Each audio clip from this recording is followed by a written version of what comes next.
merasa bapaknya nggak nengokin, nggak ngasih biaya hidup, nggak ngasih biaya pendidikan, dia menilai. Tapi Anda sebagai ibunya wajib mengajarkan anak Anda bakti sama orang tua.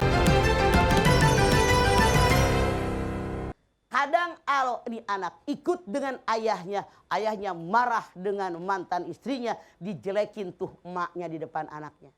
Jadi anak benci sama emaknya. Banyak faktor yang menyebabkan ini. Tapi Bu Aisyah bilang saya tidak pernah ngejelekin bapaknya.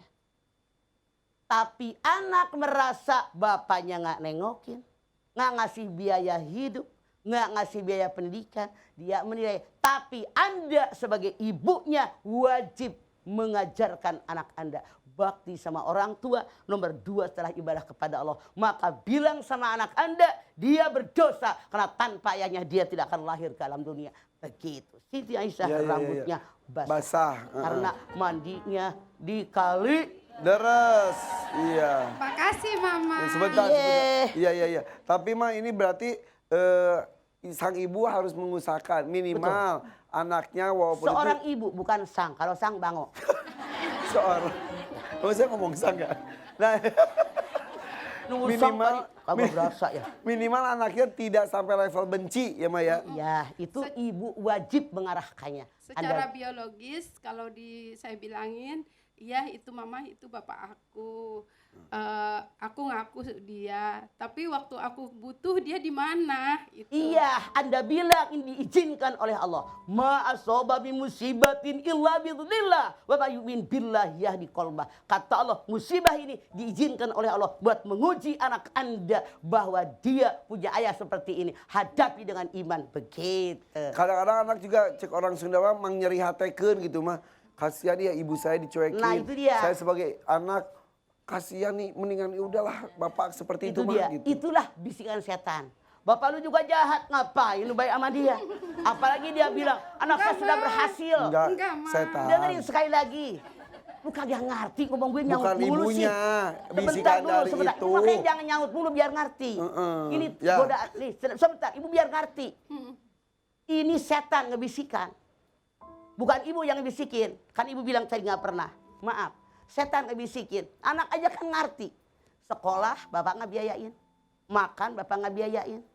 Sakit bapak nggak biayain. Datang aja enggak. Ini anak bilang, giliran kita butuh dia nggak ada.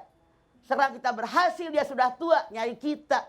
Nah, jadi walau apapun yang terjadi, orang tua yang durhaka tetap ajarkan kepada anak ponakan cucu kita bahwa kita bakti sama orang tua. Nomor 2 setelah ibadah kepada Allah, urusannya dengan Allah karena kita mau mati. Oke.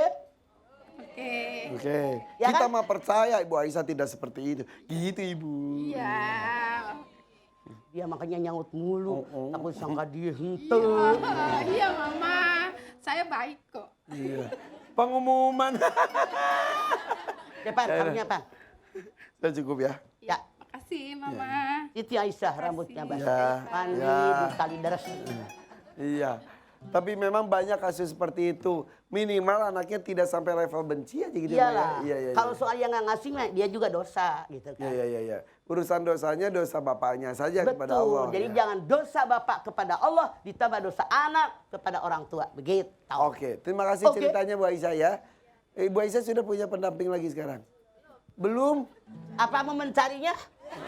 Ada nggak ada? So mencari buat orang, mama enggak. Gue gawe aing. Ya udah deh kalau gitu. Masih banyak yang mau nanya? Sok. Siapa mau nanya? Nah, nanti dulu ya. Bertanyanya dulu nanti karena mama katanya mau bikin sajian khusus mama. Ya Allah Pak, ini dia nih cara bikinnya. Rasanya luar biasa. Oke, yuk silakan. Masih bersama kami di sini di Siraman Kolbu bersama Mama Dede. Tanya Mama yuk. Ayo. Waktu masih banyak nih. Siapa yang mau bertanya? Saya. Siapa mau saya?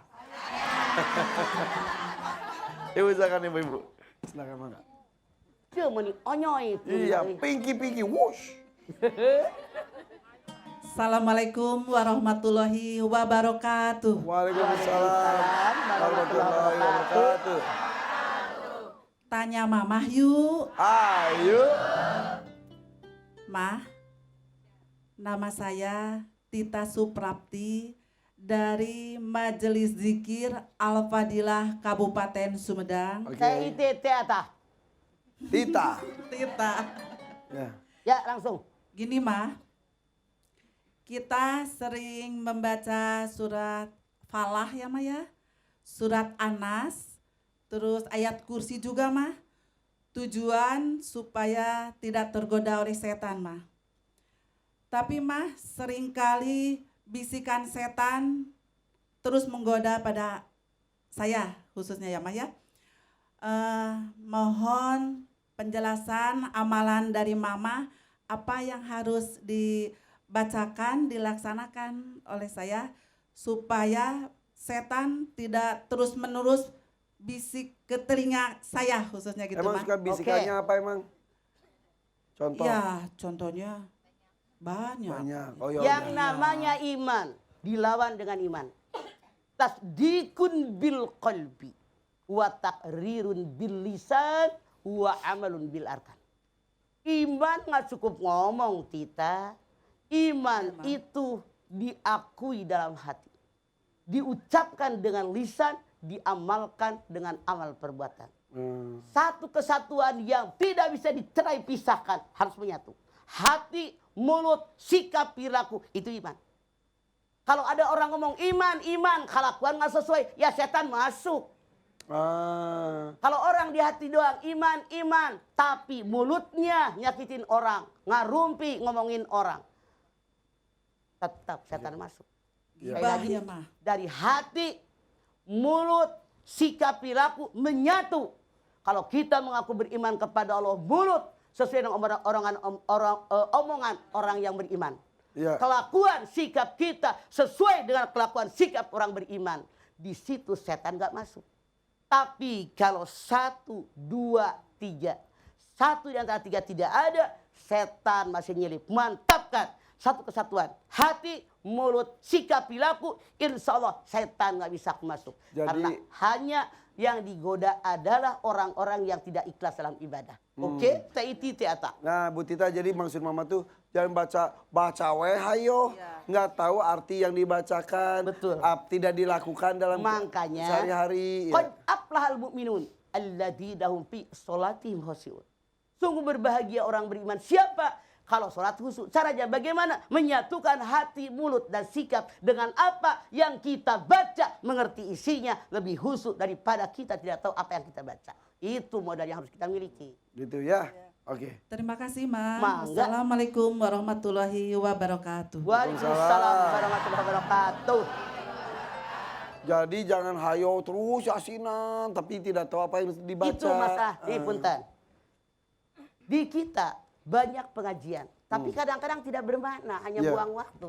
Contoh, saya taklim saya Ramadan kemarin 2 kali hatam. Kata langsung, oh apalagi kita 3 kali hatam.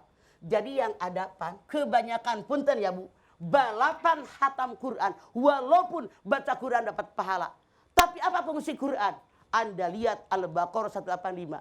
Syahrul Ramadan alladzi unzila fihil Qur'an hudan linnas wa bayyinatin minal huda wal furqan. Fungsi Al-Quran, petunjuk buat manusia, penjelasan, petunjuk, pembeda, yang membedakan mana yang boleh, mana yang tidak, mana yang halal, mana yang haram. Jadi Quran bukan balapan dibaca, ditadaburkan. Ayatnya baca, terjemahnya apa? Maksudnya apa? Tujuannya apa? Isinya amalkan. Begitu fungsi Quran. Ya, ya, ya, Jadi ya. ngaji begitu. Lebih bagus lagi satu Quran itu bisa bertahun-tahun, tapi satu ayat dibahas. Lebih satu baik ayat. 1 hari 1-2 ayat ketimbang Anda balapan baca Quran tidak mengerti isinya. Itu lebih bermakna buat iman kita kepada Allah. Oke, Begitu. siap. Lanjut lagi. Siapa yang mau nanya? Nah ini, silakan.